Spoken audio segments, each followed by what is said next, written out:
Bundacho Limited. The management of Bundacho Limited is in the process of evaluating two projects, namely Alpha and Beta. The estimated pre-tax cash flows of each of the projects are as shown below. So we have years 1 to 6.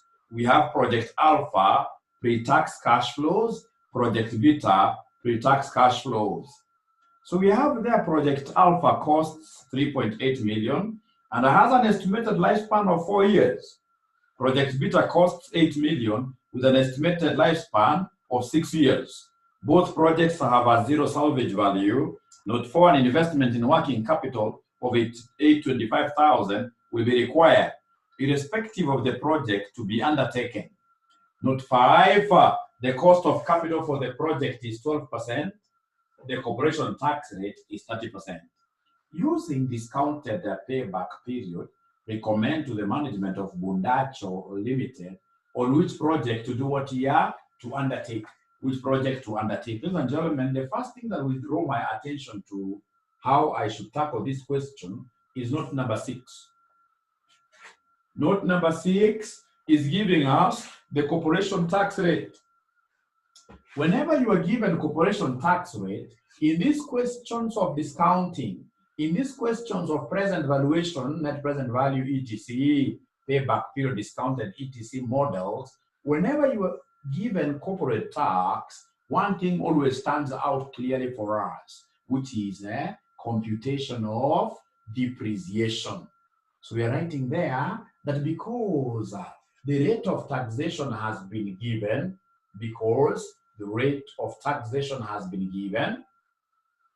we shall compute depreciation of the projects. We shall compute depreciation of the project. So let us go ahead and compute the depreciation ourselves very first. Let's go ahead and compute depreciation ourselves very fast. I'm emphasizing the point that if tax rate wasn't provided, then depreciation would have been irrelevant. But because here note number 6 is giving us the rate of taxation, then ladies and gentlemen, depreciation here becomes what here? Relevant. Depreciation here becomes relevant, and we shall have to compute these. So go to Project Alpha. So depreciation, Project Alpha. So Project Alpha depreciation, ladies and gentlemen, Project Alpha depreciation, they have told me to use straight line. They've told me to use straight line method. And of course, if they are quiet, we always prefer straight line method to any other method in finance. So we shall use straight line method where you will come and give us the depreciation per annum, which will be equal to the initial cost minus the scrap value all over n, number of years. Initial cost minus scrap value all over number of years, So please come and give us the initial cost of Project Alpha. They have told us in note number 1, Project Alpha costs 3.8. So let's use shillings thousands just to be consistent with what is given up there. So in terms of shillings thousands, this will be 3,800 minus the scrap value as per note number 3. Both projects have a zero salvage value. So scrap value should be 0 divided by n, where n, they've told us in note 1, the project's lifespan, project A's lifespan is 4 years. So 3,800 divided by 4. 3,800 divided by 4. So we have here 3,800 divided by 4, giving us 950. From there, right away, come and give us depreciation project Beta. Depreciation project Beta, ladies and gentlemen, we have the initial cost of the project. Initial cost of the project Beta is 8,000. 8,000 minus scrap, which is 0, divided by the useful life of project Beta, given in note number 2. Useful life of project beta is given in note number 2, which is what they are 6. So we have 8,000 divided by 6, which at the end of the day gives us 33.333 if we are correct. Now, ladies and gentlemen, look at the question required using discounted payback period method. So the key thing there is discounted. And remember, we do not discount profit. We normally discount, ladies and gentlemen, we normally discount cash flows. So you can see there they have given us the project alpha pre-tax cash flows. Project alpha pre-tax cash flows. Project alpha pre-tax cash flows.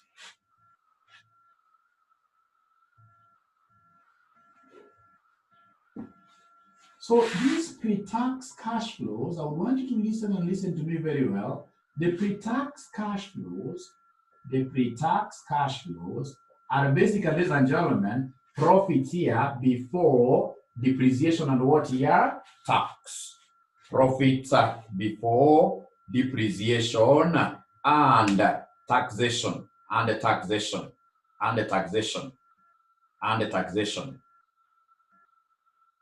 Right? Any problem there?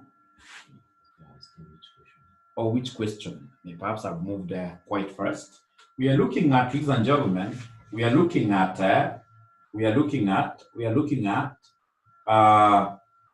November 2018, question number 2B.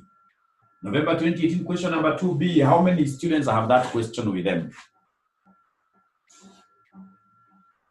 I can see so many of them. I can see so many of them asking questions.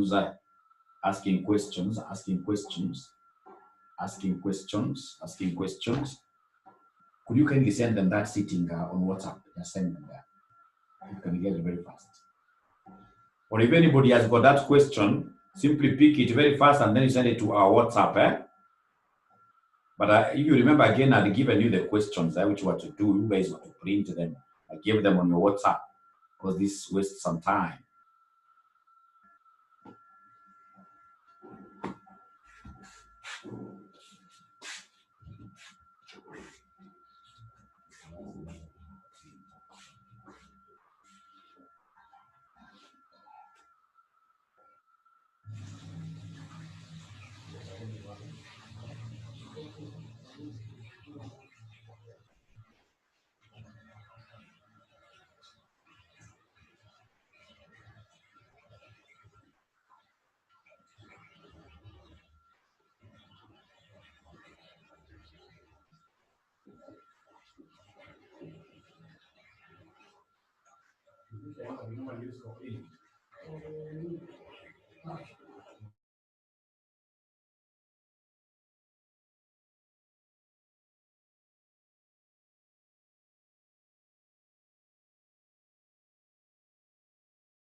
Now, do we have the question, all of us?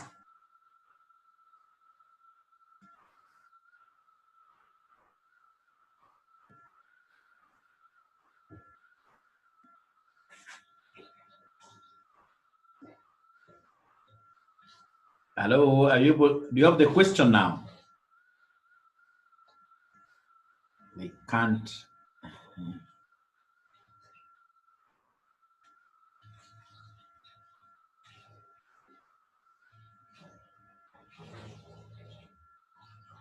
Yeah, Mohammed has shared all the past papers of FM, so we expect everyone to download them so that we can do what? We expect everyone to download them and print them.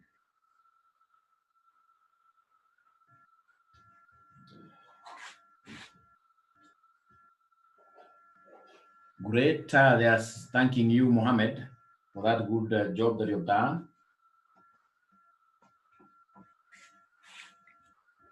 So you don't waste time next time.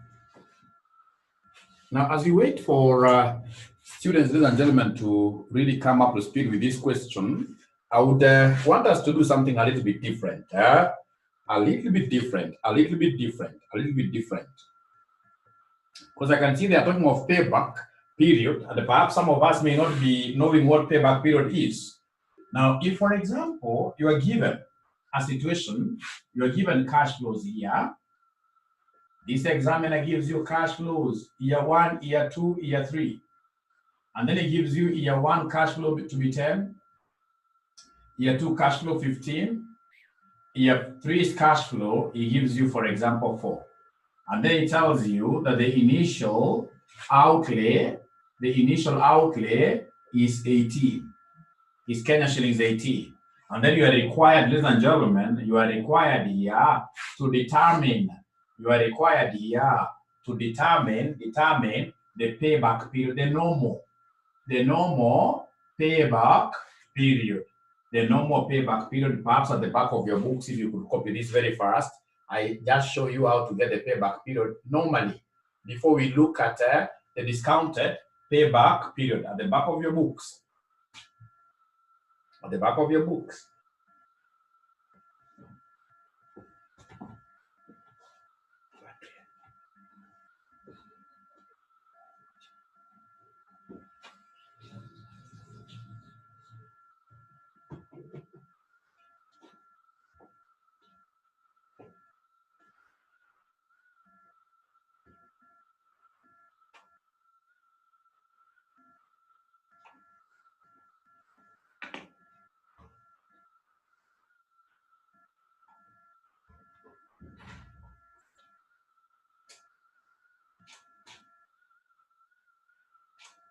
So step number 1, if you're to get this kind of a question where the examiner tells you to determine the payback period, the first thing you need to know, ladies and gentlemen, is the meaning of the word payback. Today I'm investing 18, perhaps 18 million. I would want to know this project that I'm putting this money to, how long will it take that project to give me back my money? The payback period. So the very easiest thing that you need to do, ladies and gentlemen, if you are given this kind of cash flows, is for you to come and give us the cumulative probabilities. So cumulative probabilities, you're accumulating these figures, or rather cumulative cash flows, cumulative cash flows. So come and accumulate the cash flows downwards. So accumulating the cash flows downwards, what do we have? We have 10. Add these here, that gives us what, somewhere there, 25. Come and add this 4 here, which will give me a total accumulated cash flow of what here? 29. And then now I want to look at how long will it take us to recover the initial outlay of 18. You can see on the very first year, I'll be able to recover 10.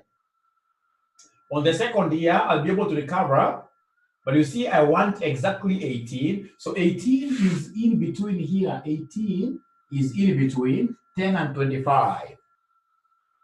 18 is in between 10 and 25. We're writing this at the back of our book so that you can bring everyone up to speed as regards to what you're doing today, what you shall be doing today. Now, it means, ladies and gentlemen, that my payback period falls in between, falls in between years 1 and years what year? Years 2. Falls in between years 1 and years 2. It falls in between years 1 and years 2. But you see, the examiner would want you to ascertain the exact payback period. He doesn't want a range. So the exact payback period, you use what we call the interpolation. You use what we call the interpolation. Is there any student here who is able to interpolate for us? Is there any student who can interpolate this for us? So we want to come and interpolate, ladies and gentlemen. To interpolate is quite a simple thing. What I'll need to do is to come and say here, my exact payback period equals, we've said it's in between 1 and 2, so I start with the lower period, which is 1, plus, ladies and gentlemen, between these two, of course, we have got exactly what year? Somebody, 1 year. So between these two, the difference there, 2 minus 1 gives me 1 year. This 1 year is the one that is to be apportioned. The 1 year is the one that is to be apportioned. So how do we apportion this? We'll come and use this side here to make our apportionment. So the apportionment, we have got 2 arcs. We have what we call the upper arc and this big arc. So we'll come and say 1 plus 1 times the upper arc difference. The upper arc difference will be 18 minus 10. 18 minus 10 gives me 8. All over the big arc difference. Big arc difference, we have 25 minus 10, giving us what figure? Somebody there? 15. So that concept of upper arc and the lower arc is very, very important. So ladies and gentlemen, if that is the case, could you kindly interpolate this? Could you kindly give us an interpolation there plus the lower duration straight away? So using your calculator, what parameters do we have here? So we have here 1 plus 1 times 8 divided by 15, which at the end of the day will give us 1.533. 1.533.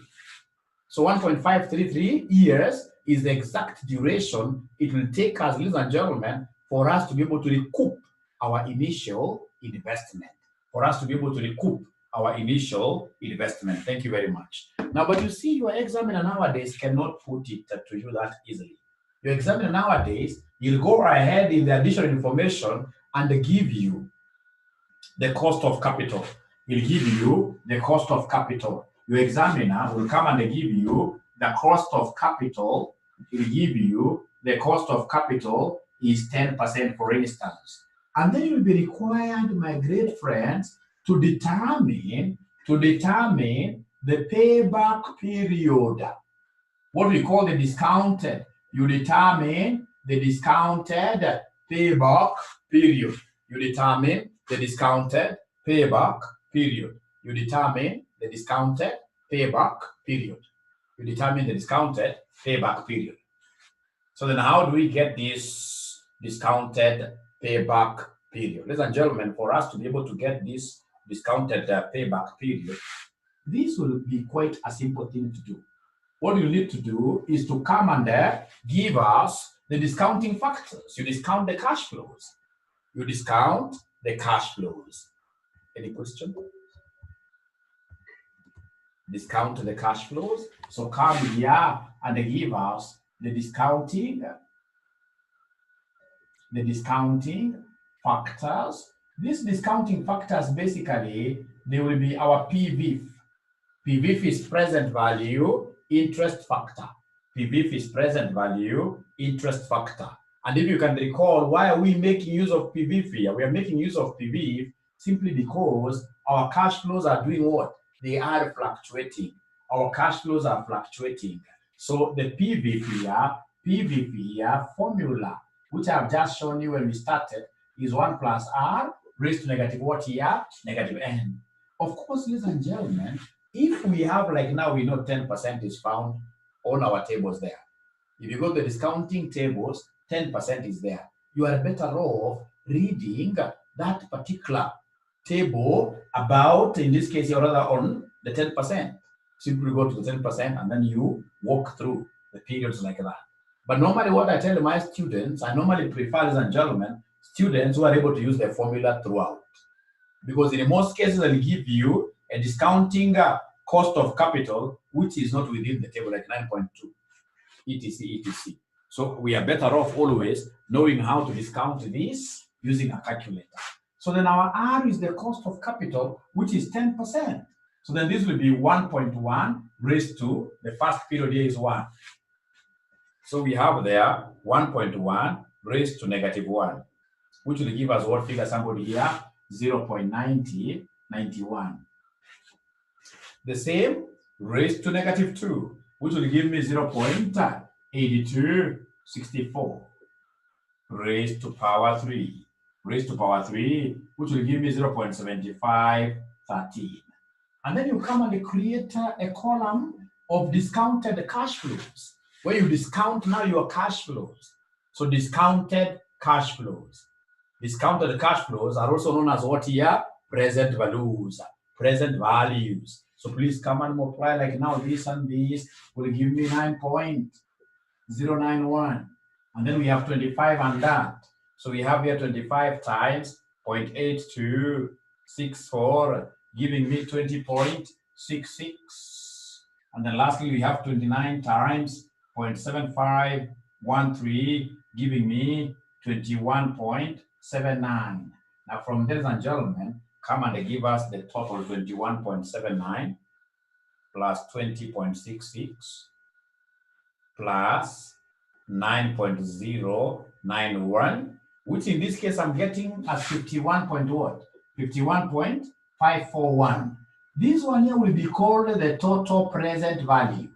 If I'm in need of the net present value, if I am in need of the net present value, what I need to do is to come and subtract the initial outlay out of this. Out of 51.541, you deduct what here? 18. You deduct the initial outlay for you to get NPV. I had to go up to that because I can see I've got some 2 new students here, and NPV is quite good. But you remember, in this question, they don't want us to get the net present value. In this question, they wanted us to find a payback period, but now this time around, using the discounted what here? Cash flows. Using the discounted cash flows. So these are our discounted cash flows. These are our discounted cash flows. Those are our discounted cash flows. And once I have my discounted cash flows and I'm in need of getting the payback period, what I need to do is to come and give them the cumulative. You, my cameraman, can see me up to here. Give us this cumulative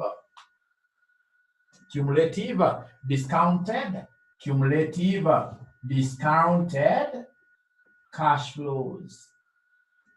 The cumulative discounted cash flows, we are accumulating these cash flows downwards. We are accumulating these cash flows downwards. So what do we have here? Somebody, 9.091.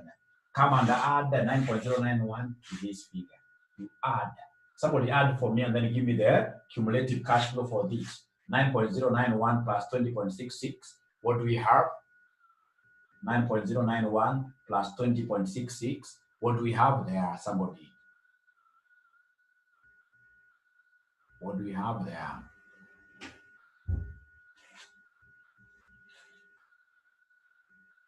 I'm waiting to hear. 29 point. Thank you very much. And then lastly, we have this 29.75 plus 21.79. 29.75 plus 21.79. What figures do we have there, somebody?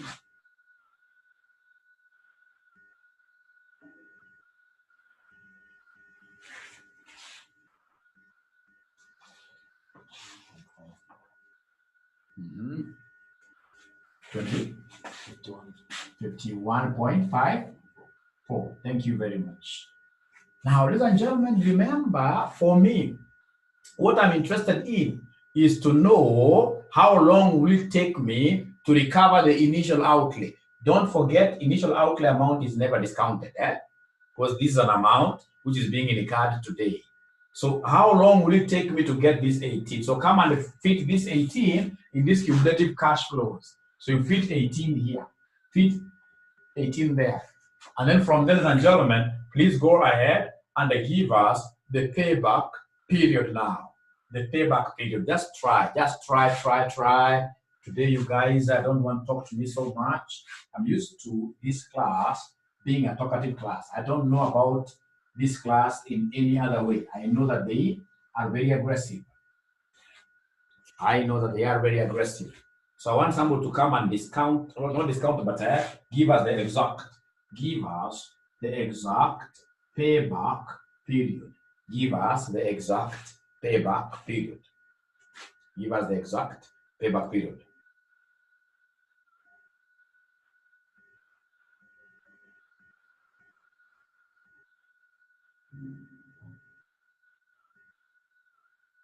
So remember, our payback period, you're going to see where 18 is. It falls in between, again, what year? Year 1 and year 2.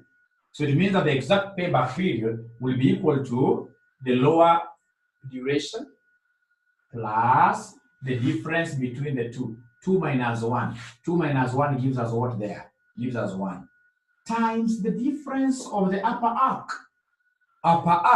The upper arc is here. The upper arc from 18 to 9.091. That difference is what you give us. So we have 18 minus 9.091, which gives us 8.909. Come and divide this by the base arc, the bigger arc, the base arc. The base arc, I'll take the difference between those two numbers, 29.75 minus 9.091, which gives me 20.659. Now, could you kindly then give me the exact payback kindly? Give me the exact payback kindly. What will we get at the end of the day? So we have there 1 plus 1 times 8.909 divided by 20.659, which will end up giving us 1.431, like that. 1.431. Yes. Is there anybody who has that kind of an answer there? Phoebe, thank you very much. Yes. Now, please, let's now get back to this November.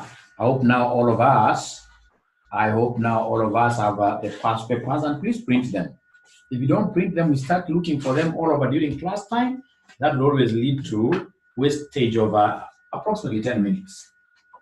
10 minutes.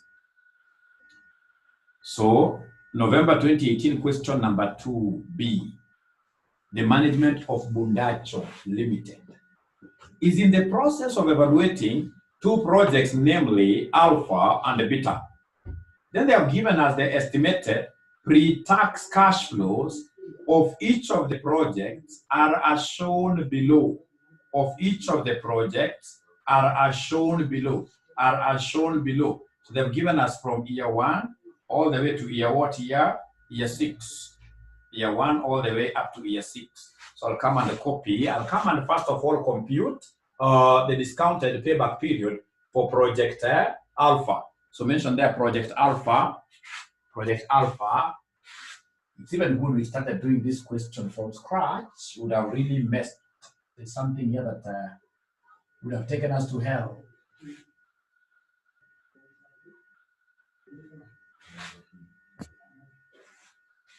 So we have here cash flows, discounted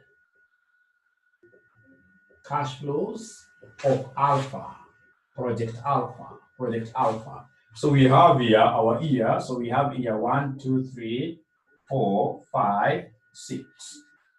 Yes. And then they have given me what they are calling the pre-tax cash flows. Pre-tax cash flows. So pre-tax cash flows, what do we have there? Somebody 2590. The second one is 2880. The third one is 3050. The fourth one happens to be 29 what year? 50, and then there's nothing there, nothing there. Now, ladies and gentlemen, whenever you are given a pre-tax cash flow, your life becomes very easy. Whenever you are given a pre-tax cash flow, what you're supposed to come and give us is the after-taxation cash flow. After-tax cash flow. After-tax cash flow. After-tax cash flow. How do I get this after-tax cash flow? To get the after-tax cash flow, there are no major adjustments you should ever do. To get the after-tax cash flow, you should always take the pre-tax cash flow, multiplied by 1 minus taxation. You simply tax these because they're called these figures cash flows already. So even the division we are computing last time is not neither here nor there. Because already these are what here? Cash flows. They're already cash flows. Only that they have not looked at the tax effects. Now that we have the pre-tax cash flows here, what I would want us to do is to come and give them the after-tax cash flows.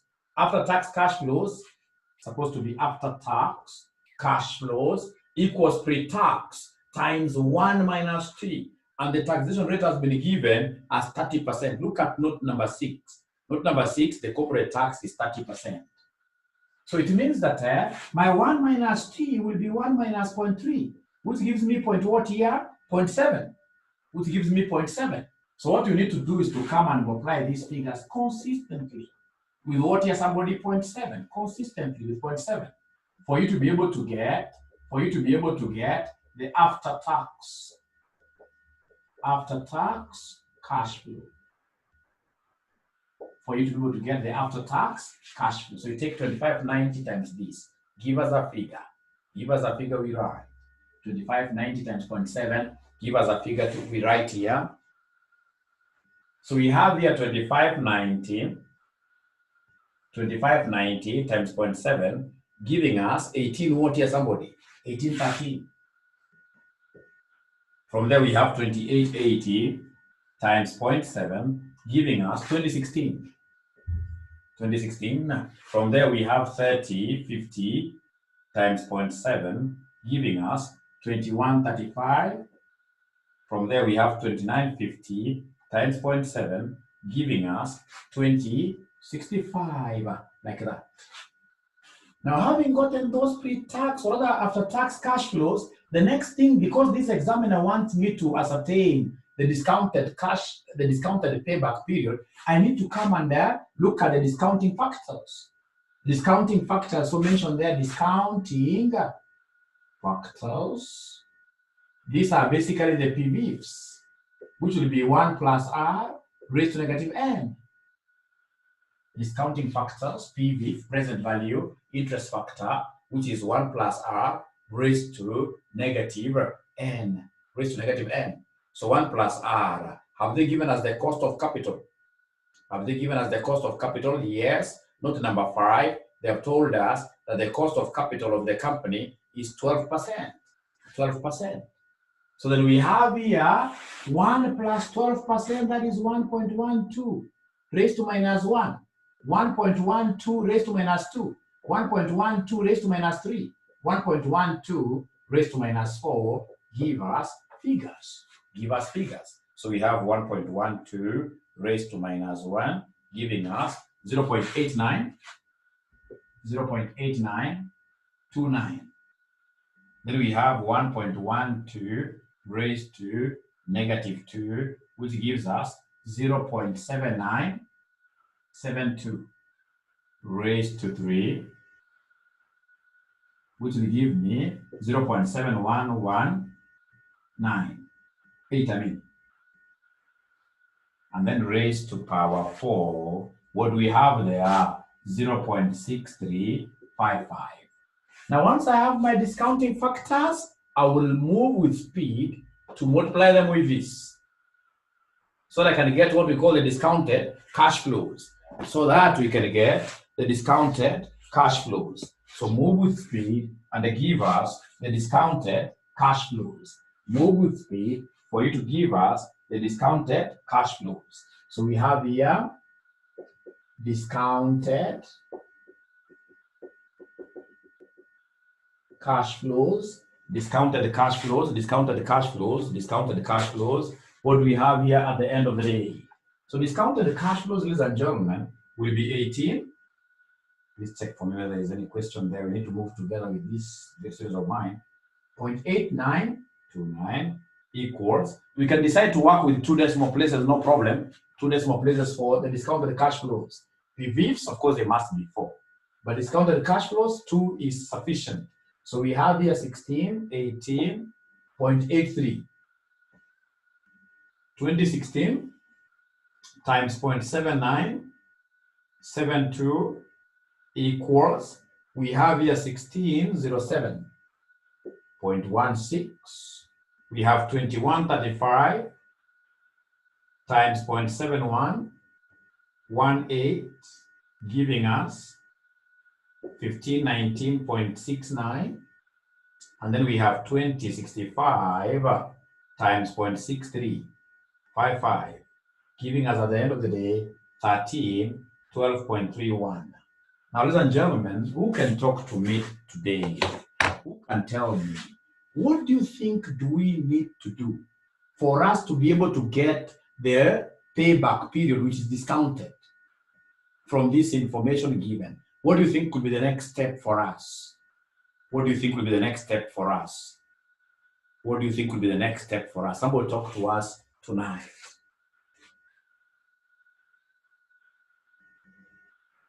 What do you think will be the next step for us? Somebody talk to us.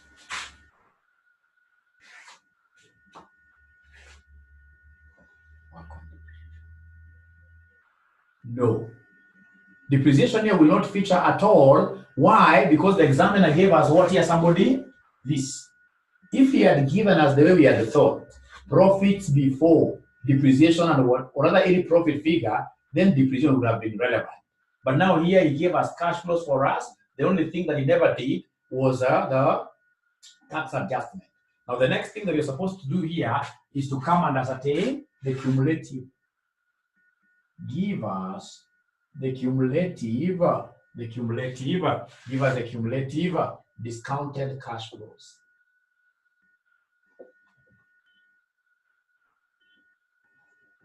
Give us the cumulative discounted cash flows. So you're accumulating them downwards. We start with this, which is 1618.83.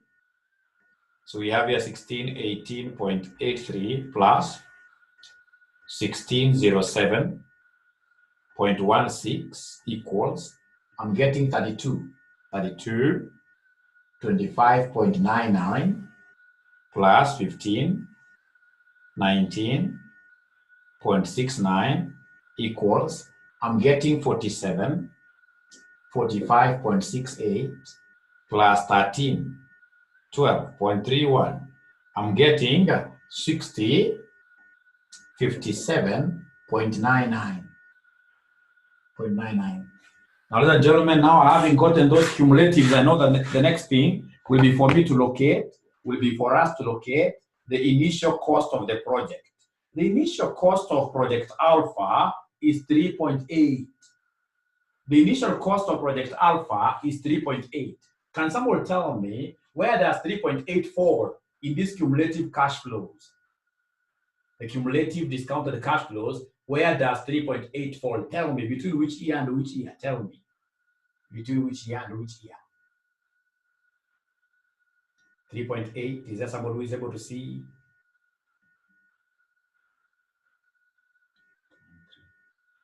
Between years 2 and 3. Between years 2 and 3. Between years 2 and 3 years. So between years 2 and 3 here, we have our 3.8. We want our figures here to be consistent in terms of 3 zeros there. Yeah, 3. So 3.8 is the same as 3,800. 3,800. Now, ladies and gentlemen, you are telling me that this 3.8 falls here between years 2 and 3. So if it is between years 2 and 3, who can go ahead and give us the payback? Who can go ahead and give us the payback period? The payback period. Please go ahead and give us the payback period. Go ahead and give us the payback period.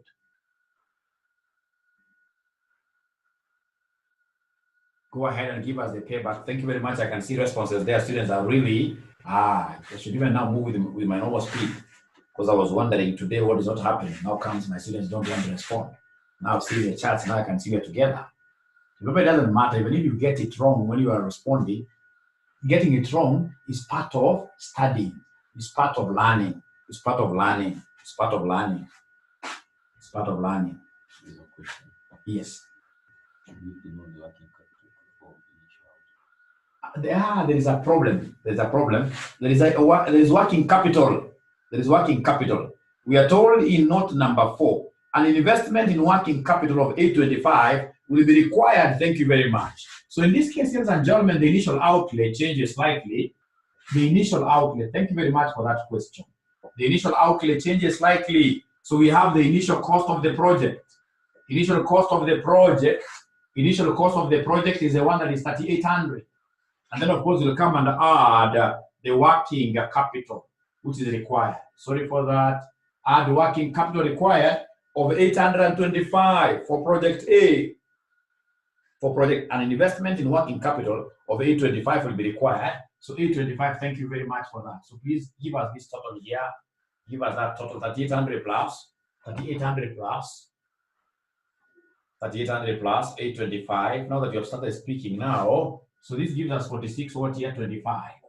So where is 4625? Still 4625 falls here. 4625 falls there. Yes. So still 4625 falls in between. Yes, 2 and 3. So I would want to hear from somebody. What will be our payback period? What will be our payback period? And to see whether there is anybody who will be able to get this very easily. Payback period will be equal to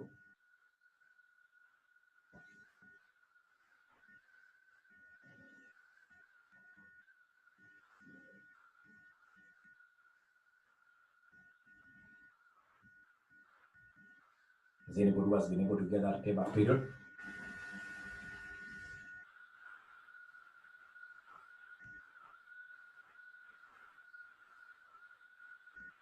So perhaps I could do this for them.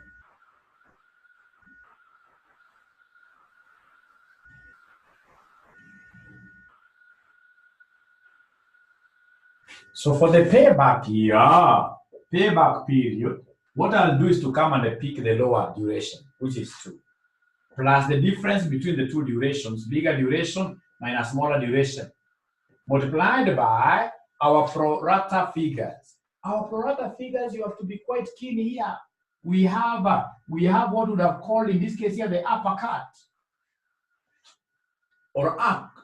So the upper arc we have here 4625 minus 3225.99 all over the base arc. The base arc, what do we have there? 4745.68 minus 3225.99. So please give me the final answer, but before you reach there, you have to really use body mass. 3 minus 2 gives me 1 there times upper limit. Upper limit, what do we have? Upper limit, we have 4625 minus 3225.99, which gives me 1399.01 all over 4745.68 minus 3225.99, which gives me 19.69. So we have here 1399.01 divided by answer equals times 1 plus 2, which gives me 2.92 years. Is there anyone who got that kind of figure really? 2.92 years. Alex, thank you very much. And then I want to believe that you great students of mine will be able to go to Project Beta and do the same. And then you give us a recommendation. You should be able to go to Project Beta and do the same. And then, of course, you give us a recommendation on which project you deem to be inferior in terms of payback period. Of course, the project that pays you much faster is the one that is recommended. The project that pays us much faster is the one that is recommended. So Project Beta, I expect you great students of mine to attempt getting the payback period of Project B. Now let's get now to a very serious question, and I would want you guys to participate so seriously here now. May 2018, question number 2B, and then we have to move with some little speed so that we can finish this question tonight. So May 2018, question number 2B. Do they have that question? May 2018, question number 2B, Kabusa Limited. Kabusa Limited is contemplating the acquisition of a new machine to replace the one that is currently being used in production process. They are telling us that the existing machine was acquired 2 years ago at a cost of 8 million. 2 years ago at a cost of 8 million. The existing machine was estimated to have a useful life of 5 years with no salvage value. However, a critical analysis of the machine now shows that the machine is usable for the next 5 years with a salvage value of 1.5 million.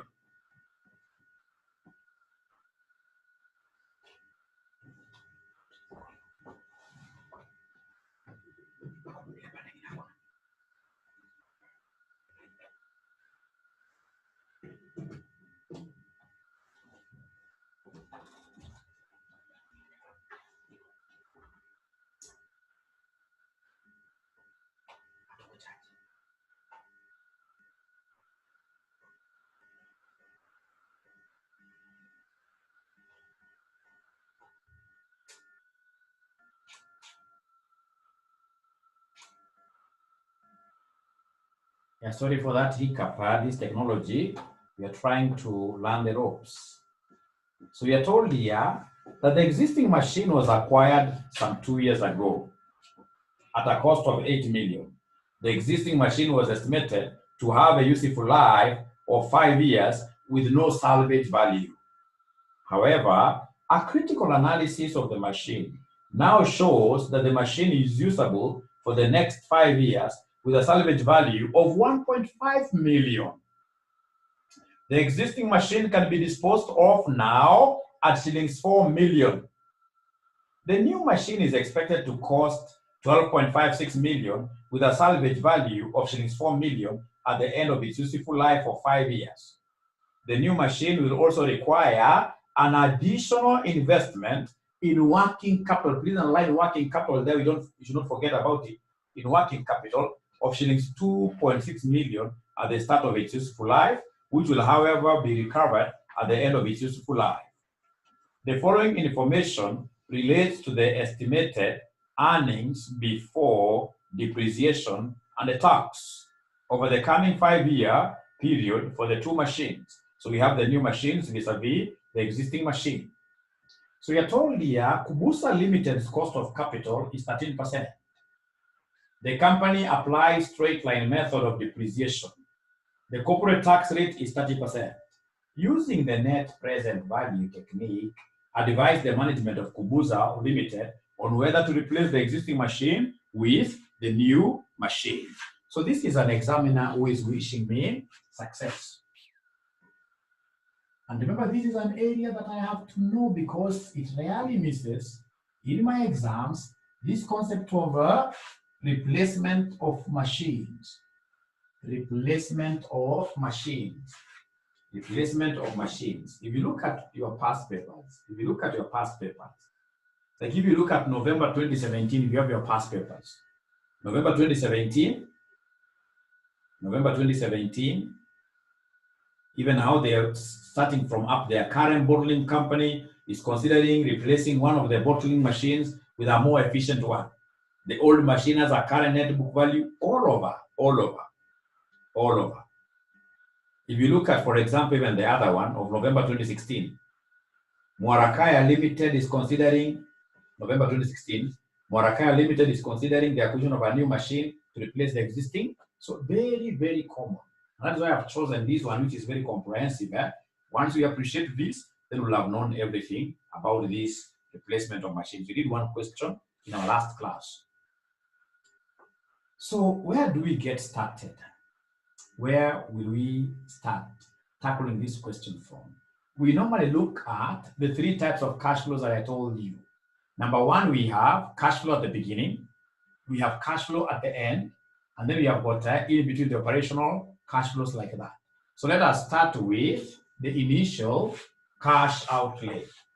Initial cash outlay. Initial cash outlay. Outlay required for replacement. Required for replacement. Required for replacement. How much do we need for replacement? The moment I'm able to tackle this, then I will have known how to tackle every other thing. So the initial outlay required for replacement, of course, I have the cost of the new machine. The cost of the new machine, who is able to give us the cost of the new machine from the question? The cost of the new machine. Cost of the new machine from the question. We want to see whether we are following. The cost of the new machine is required. If we are to replace, we have to buy the new machine. So cost of the new machine, what are they telling me there? Cost of the new machine from paragraph number 2. From paragraph number 2, the cost of the new machine is, paragraph number 2, the cost of the new machine is how much? Somebody. 12.56. In terms of thousands, I'll talk of shillings. 12,560. Thank you very much. Is there any other expense we need really for us to be able to do a replacement? Yes. Once I do a replacement, I acquire this new machine. The new machine can't run itself. We need to come and add. Add, in this case here, the working capital injected at the beginning. What is the working capital, ladies and gentlemen, which we are given there, which we need? We are told that the new machine will also require an additional investment in working capital of 2,600 at the start. At the start. So in this case here, we have working capital 2,600. 2,600. Now, ladies and gentlemen, once I have that, I have to think about something very, very important. Something very, very important, which is on replacement, the old machine is going to give me some money. The old machine will be giving me some money. So this old machine giving me some money, it will be a relief for us. So in this case here, less the scrap value, or rather the cash proceeds. The cash proceeds. The cash proceeds of old machine. The cash proceeds of old machine. The cash proceeds of old machine.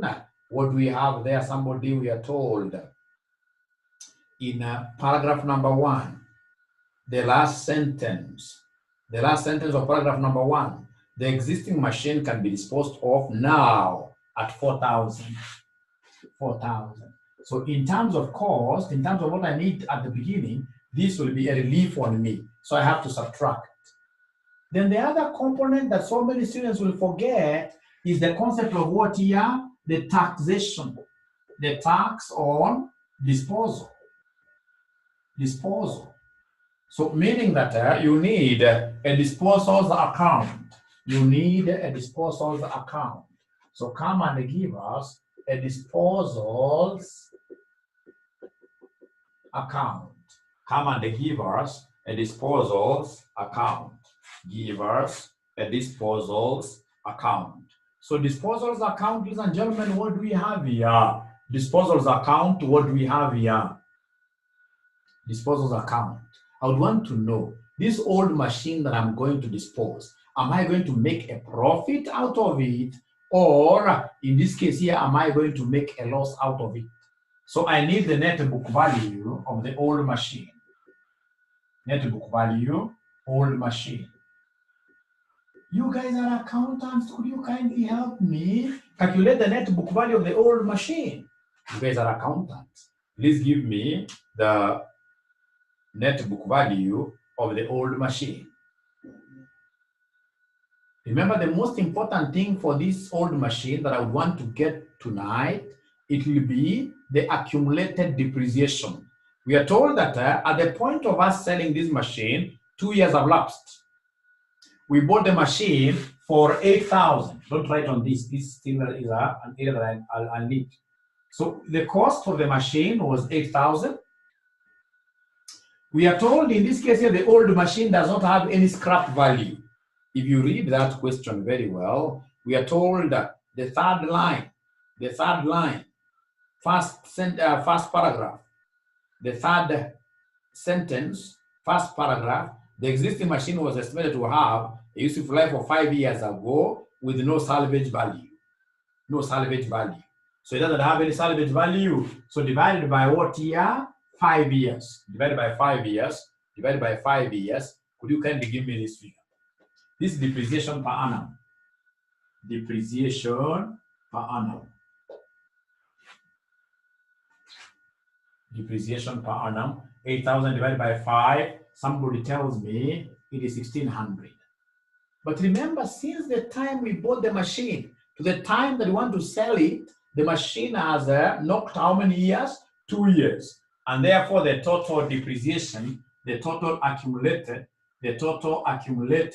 depreciation will be 1,600 times 2, which gives us 3,200, like that.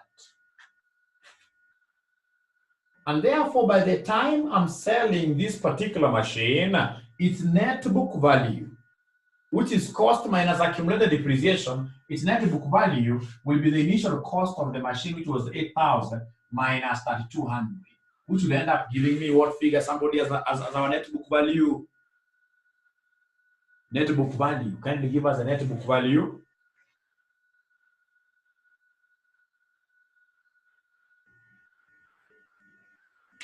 Net book value 8,000 minus 200. Kindly help me so we can move with speed. 4,800. So remember, when you sell a machine, what do? You normally go to the property, plant, and equipment. Remove that particular machine from that particular account at net book value. You credit the property, plant, and equipment, or you credit that particular machine's account with the net book value of the machine. And then, of course, you take straight away the figure to the disposals account. So we have the disposals account having like that, 4,800. And then, ladies and gentlemen, now we'll go to the credit side. On the credit side of the disposal account, what do we do? Disposals, we dispose the machine like this, we receive cash, debit this cash in the bank account, and then credit the disposals account with that amount. So the proceeds are normally taken to the credit side of the disposals account. So this disposals account, this old machine, what have they told us? The last sentence of paragraph number 1, that the existing machine can be disposed of now at 4 million. 4 million to us is the same as 4,000. So this is bank. This is bank. Now, ladies and gentlemen, from there we balance the account. I can see the account balancing figure is coming on this side. For us to have 4,800, our balancing figure is coming on this other side. When it comes on this side, is it going to be a loss on disposal or a profit on disposal? Somebody. Loss on disposal or profit on disposal? It's a loss on disposal. Because once it goes here, it means that I credit the disposals account and then I debit the P&L. Debit on P&L, that means it's a loss. If it's crediting the P&L, it becomes what here? A profit. So this is a loss on disposal. A loss on disposal. So what we shall do, ladies and gentlemen, is to come right away here and take 30% of my loss. My loss, which is minus what here? 800. Remember, many times I've proven to you that whenever you even get a loss, it will be important for you to tax. You tax a loss, a negative profit. So 30% of minus 800, it's like the taxman is refunding money for you. The taxman is sympathizing with you. So 30% of negative 800, this will end up giving us what figure at the end of the day, ladies and gentlemen?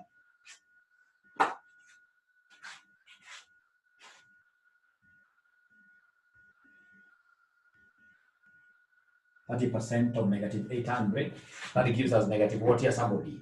Negative 240. So it's an income to the company because we have made a loss. We shall claim a tax relief on that loss from KRA, and that is it. Come and give us the initial outlay. Give us the initial. Whenever they talk of existing machine, old machines, always remember this working. Can even cram it. So we have 12,560 plus 2,600. Those are expenses. These two are our incomes as a result of what disposing the old machine.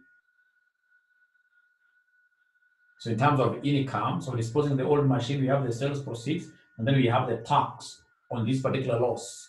It's a negative figure. You can either put it as a negative or you put it as in brackets like that. So what figures do we have here, somebody?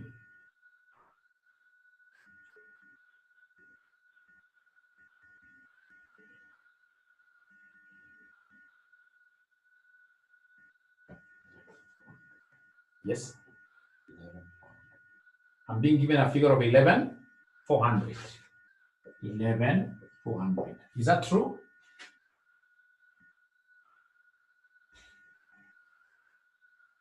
Because I can see there is a 60 and there is a 40 here, so it cannot be really exactly 400. 10, 9, 20. Yeah, because you can see 40 and 60 there. 10, 9, 20. Thank you very much. Now, having gotten this initial outlay, I told you three things. Cash flow at the beginning, cash flow at the end, and then cash flow in between. So we've gotten cash flow at the beginning. Let's get cash flow at the end. So cash flow at the end, we normally call that the terminal benefits. The terminal benefits. So the first terminal benefit is a scrap value. When these projects expire, we will have to get something. Yeah, we'll be selling this as scrap. So this scrap value, always remember, it's supposed to be incremental. You take the scrap of the new machine minus scrap of the old machine. Incremental. You can either decide to subtract or you handle them separately. Incremental. So for scrap, can somebody, ladies and gentlemen, give me the scrap value of the new machine? The new machine. Remember they told us there, ladies and gentlemen, that the new machine is expected to cost how much? 12.56 million with a salvage value of 4 million. Salvage value of 4 million. At the end of its useful life of 5 years. So the salvage value of this machine, new machine, is 4,000 minus the salvage value of the old machine. The salvage value of the old machine. Remember, when we took in this old machine for evaluation, after 2 years, they gave us new, let us read that first paragraph. Let's read the first paragraph very well. We are told Kabusa Limited is contemplating the acquisition of a new machine to replace the one currently being used in production process. The existing machine was acquired 2 years ago at a cost of 8 million. The existing machine was estimated to have a useful life of 5 years with no salvage value at first. However, a critical analysis of the machine now shows that the machine is usable for the next 5 years with a salvage value of 1.5. So if we're to leave this old machine to continue with us, we are assured of getting 1,500 as the salvage, as a scrap value for the old machine. And therefore, when I'm looking at the net benefit of the new machine, I'll be looking at the scrap of the new minus what scrap the old machine would have given me if I never replaced it, which is 1,500. So could you kindly give us this figure? Kindly give us that figure. 4,000 minus 1,500 gives us what here? 2,500. Now, ladies and gentlemen, let me ask you a question in terms of benefits other than the scrap value. When these machines have become very old, other than the scrap value, What else do we expect to have here? When you're terminating the project, what else do we expect to have there? When terminating this project, what else do we expect to have there?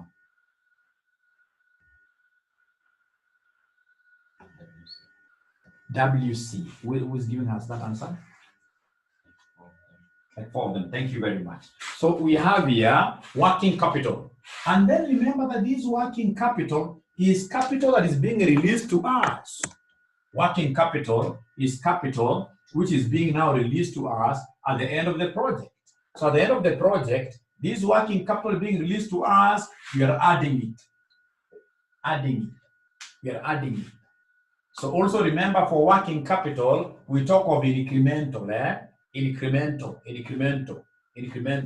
Please look for information which is talking of this working capital. It's paragraph number 2, where they have told us the new machine is expected to cost 12.56 million with a salvage value of 4 million at the end of its useful life for 5 years.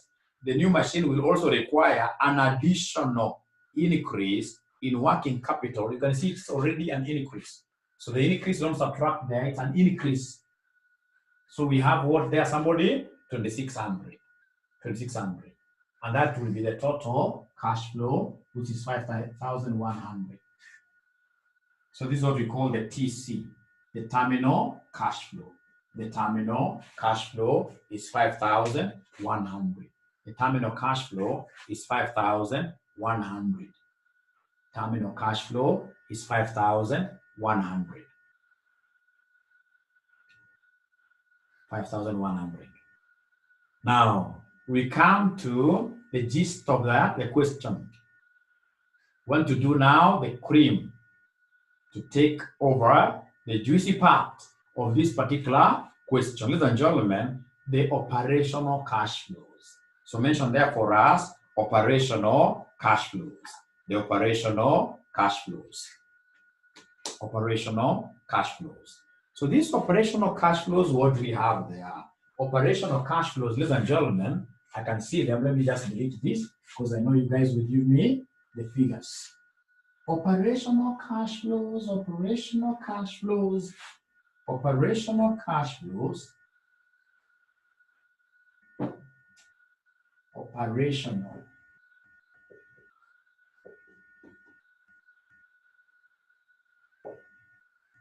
Operational cash flows. So under operational cash flows, we have 5 years. They have given us year 1, year 2, year 3, year 4, year 5.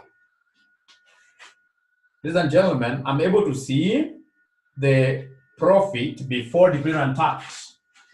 Profit before depreciation and tax. New machine. New machine. I can see 5,400 throughout.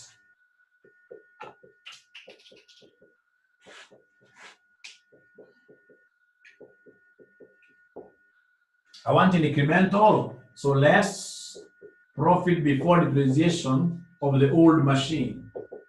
So the old machine, what do we have there? I can see 3,200. We have 2,800. We have 3,000. We have, ladies and gentlemen, 2,400, and then lastly, we have 2,000. Thank you very much.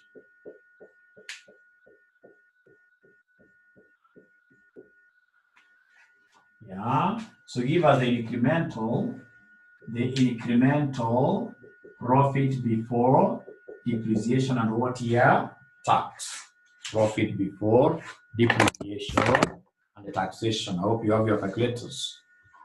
So the first one will be 5,400 minus 3,200, which gives us 2,200. 22. So 5,400 minus 2,800, which gives me 2,600. From there we have 5,400 minus 3,000 which gives me 2,400. From there we have 5,400 minus 2,400, which gives me 3,000. So 5,400 minus 2,000, that gives me 3,400.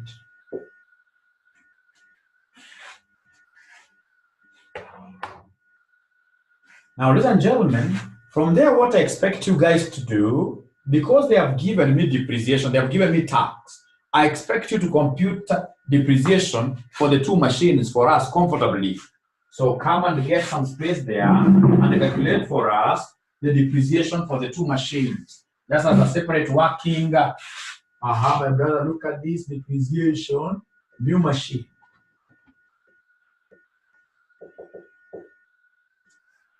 Straight line, remember, depreciation, new machine. So the new machine from this particular paragraph, the paragraph that is talking about what here? New machine.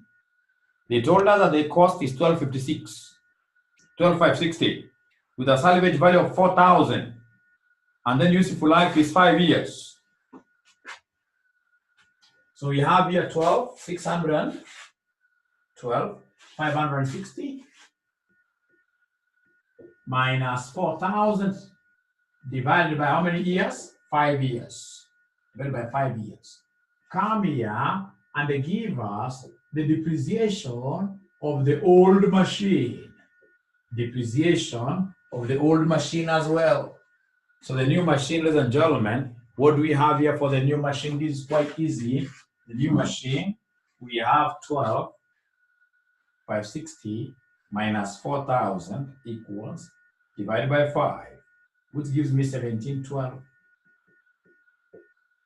Which gives me 1712. How about, ladies and gentlemen, the old machine? Kindly give me the answer for the depreciation of the old machine.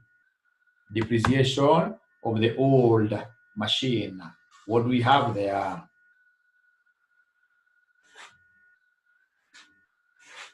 Depreciation of the old machine.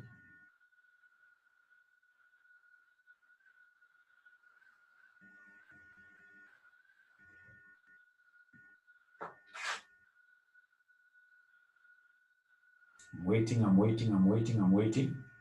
I'm giving you 2 minutes. I'm waiting for the answer.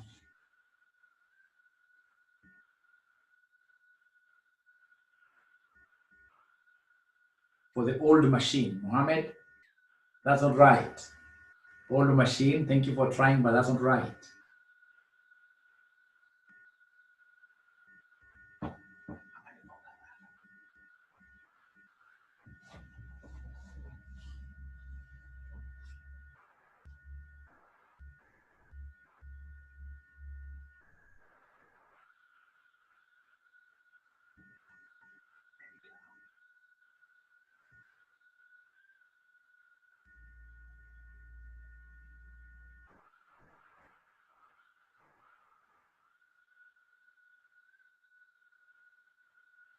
Mohammed has corrected.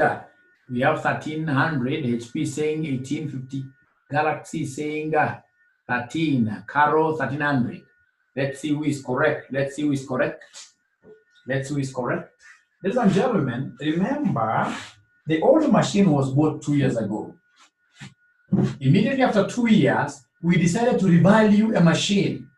We decided to revalue the machine. When you revalue the machine, moving forward for purposes of depreciation, you should capture it at the net book value of that machine at the beginning of the next era now. So remember, 2 years ago, we were able to calculate its accumulated depreciation, and we even got its net book value. So the net book value after evaluation is what becomes your cost. Net book value after evaluation is what becomes your cost. Minus, they have told us, we have, ladies and gentlemen, 1,500 Kenya shillings as our scrap value moving forward. I'm not cooking my own things. We're reading, ladies and gentlemen, from note number, paragraph 1. Paragraph 1, you'll be able to see the second last sentence where they are talking over next 5 years with a salvage value of 1.5. So 1.5 is the same as 1500. And of course, whatever they use it for life moving forward. These are evaluation, eh? These are evaluation. There's an evaluation here because you have changed the metrics. So you divide by what year? By 5 years. So let's see whether those students got it right. 4800 minus 1500. 4800 minus 1500 equals, divided by 5. We are supposed to get 660. 600. Thank you very much for trying, although you are wrong there. So come and less depreciation here. And please remember, this depreciation has to be incremental. The depreciation has to be incremental. So 1712 minus 660, like that. Remember, this is per annum, so every year. So we have 1712 minus answer, which gives me 1052. So we have 1052 throughout.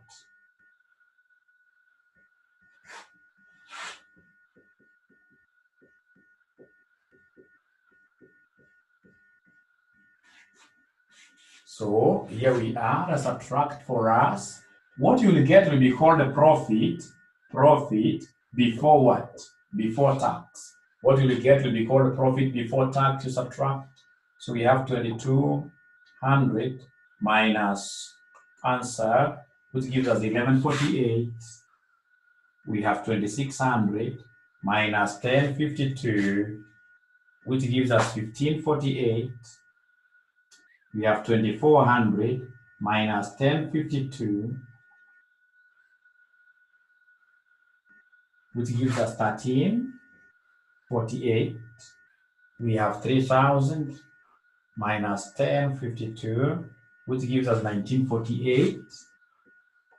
Then we have 3400 minus 1052, which gives us 2348, like that. Once you have your figures, these are profits before tax.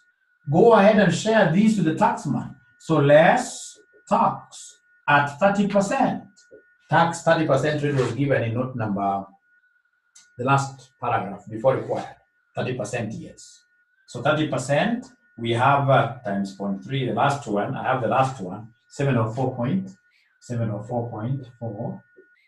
Then we have 1148 times 0.3, which gives us 344.4, 1548 times 0.3, which gives me 464.4, 1348 times 0.3, which gives me 404.4, and then we have 1948 times 0.3, 584.4.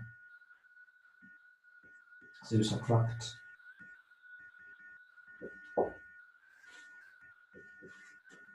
So we have here 1148 minus 344.4, which will give us 803.6. 1548 minus 464.4, which will give me 1083.6. 1348 minus 404.4, which will give me 943.6. Then we have 1948 minus 584.4, which will give me 1363.6. 2348 minus 704.4, which will give me 1643.6. So this represents to us the profits after what year? After taxation. Profits after tax, of which will come and add back depreciation.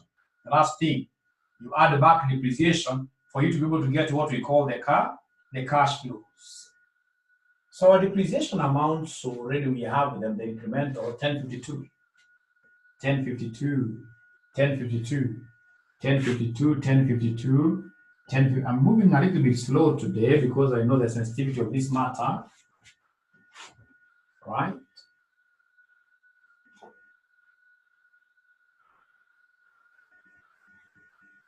Right.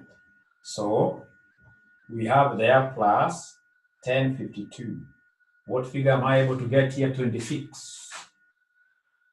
95.6. 1363.6 plus 1052. That gives me 24. 15.6.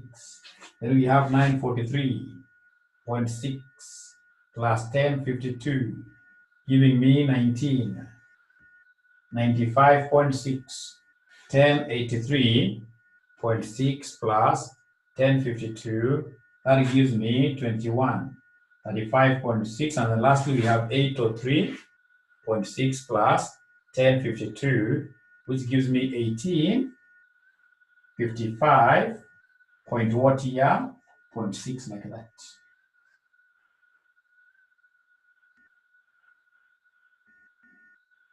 Now, ladies and gentlemen, these are what we call the operational cash flows. These are which cash flows? Cash flows from our operations. These are our cash flows from our operations. So right there, operational cash flow. Once you have your operational cash flow, come and add the terminating cash flows. You add the terminal cash flows. The terminal cash flows, if my memory serves me well, you guys got 5,100, which was to come to us at the end of year 5. So at the end of year 5 here, come and add 5,100 like that.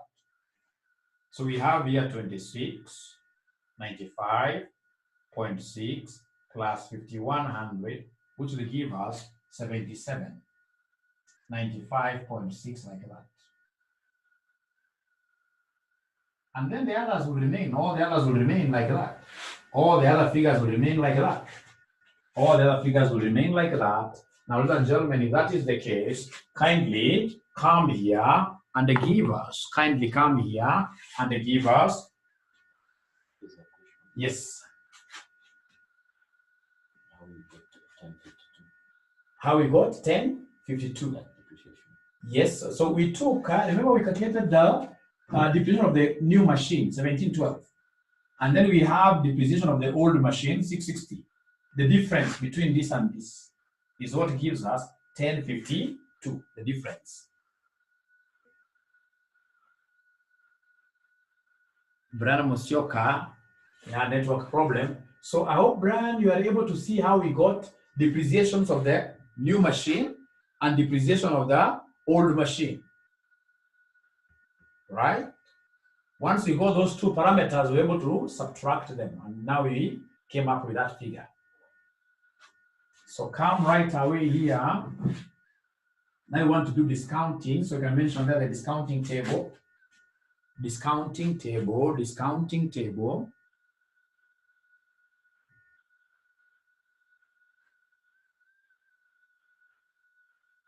How do you get the figure of 660? The figure of 660, we had our old machine. This old machine, we had stayed with it for 2 years. We had stayed with it for 2 years. Old machine, we had stayed with it for 2 years. For 2 years. For 2 years. And remember, for these 2 years, we were charging depreciation normally, and we were able to get a net book value, was it 1440, 4,800. We were able to get a net book value of 4,800 like that. Now, at the end of the second year, ladies and gentlemen, we called an expert. This expert came and revalued the machine and told us that, hey, you guys have got 5 more years. 5 more years. Remember, initially we had only left how many years? We'll be left with 3 years. Told us, no, you've got 5 more years. And then, unlike previously, you have a scrap value of 1,500. So then the question is, how do we get depreciation in between here? We'll take this net book value as the original cost for the period. So the original cost will be 4,800 minus now the scrap value of 1,500 divided by the 5 years, like that. If you do it that way, you'll be able to get 660. Just try and then you tell me. If you do it that way, you should be able to get the 660.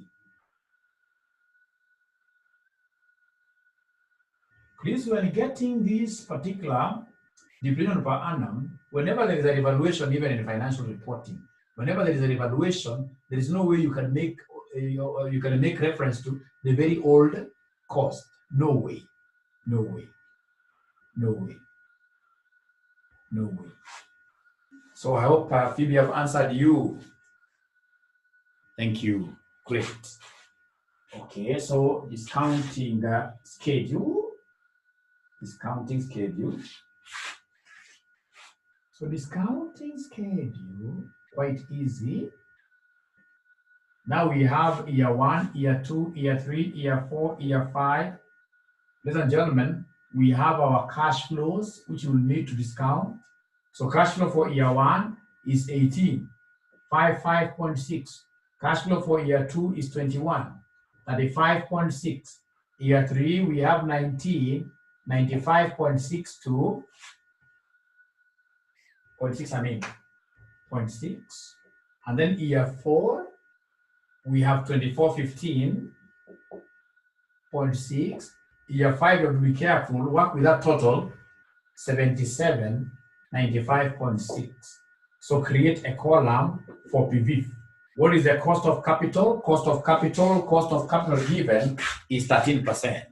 The cost of capital given is 13%. So please use this 13%, and then you give me the PVs for all the years, and then you give me the present value. You give me the total year. I'm giving you exactly 2 minutes.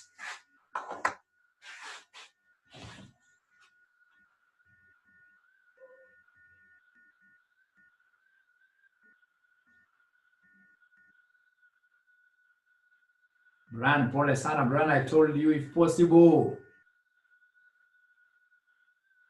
Yeah, I can see someone advising you leave and enter again. Brian, and if possible, get Safaricom, the better option.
So Alex is getting negative 509, 317. Mohammed is getting 104. Mohammed has not subtracted the initial outlay. After getting the total present value, Mohammed subtract the initial outlay to give us the net present value.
Very good. From Mohammed is getting the same figure like our brother Alex got, and they are telling us to reject the replacement of the existing machine.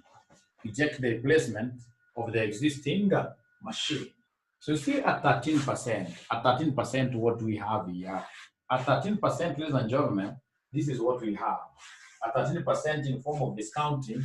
In form of discounting at 13%, we are talking of 1.13 because of the formula. The formula here, present value interest factor formula, PV formula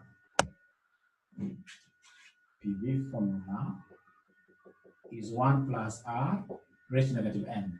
So it will be 1.13 raised to negative 1, which gives us the first one, 0.8850. We go to the second one, so raised to power 2, which gives us 0.7831 raised to power 3, which gives us 0.6931 raised to power 4, which gives us 0.6133 raised to power 5, which gives us 0.5428.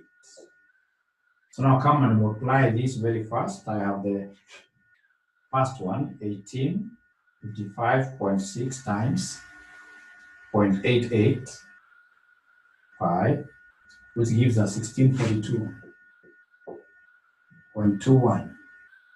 We have 2135.6 times 0.7831, which gives us 1672.39.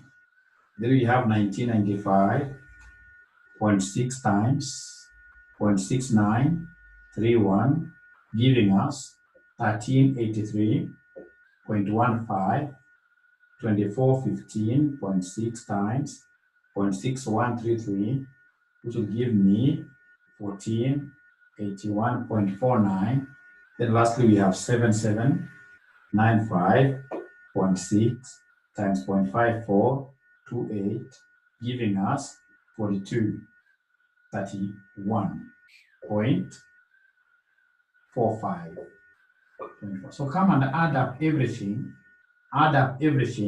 So we have here plus 1481.49 plus 1383.15 plus 1672.39 plus 1642.21, giving us 10410.69. This is our total present value. Once you have your total present value, what do? You'll come and less the initial outlay. Less the initial outlay. So the initial outlay, we had computed the initial outlay. We have the initial outlay. We had computed the initial outlay with yourselves and got 5,100. 5,000. Is that the case, really? We did the initial outlay with you and we got 5,000. No. I'm reading the wrong one. The initial outlay, we got quite a huge figure. It was 10,920. 10,920. 10,920. This was 10,920. 10,920. We subtract it. So we have here minus 10,920, which gives us minus 509.308 net present value. Meaning that this project is not viable. Don't replace. Don't replace. Do not replace. Do not replace. Don't replace. So now I want you guys to do me a favor. I would want us to do these two questions as assignments. As assignments, if possible tonight. November 2017, question 4. November 2017, question 4. And then we have November 2016, question 4. November 2016, question 4. The moment we do those two questions, we shall be good to go. We shall be good to go. I know that today's lesson has been a bit tough on you, but I want to imagine that you guys have been able to pick a few things here and there. So you can start working on the homework questions right away and then you start posting the answers in our WhatsApp group. Otherwise, thank you very much. Let's meet in our next lesson. Unless there is a question, allow mwalimu to disappear.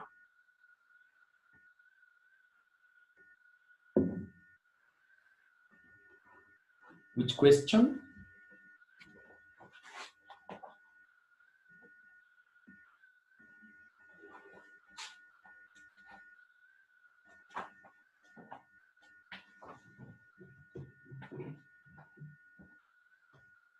Yeah, the homework questions. We have November 2017 question 4C. That's number 1. November 2017 question 4C. And then we have November 2016, November 2016, November 2016, question number 4C. This is like a must-come question. It's a must-come question, must-come question. Otherwise, thank you very much. Good night. Brian, I'm sorry. I need to apologize to Brian. Welcome, Mohammed.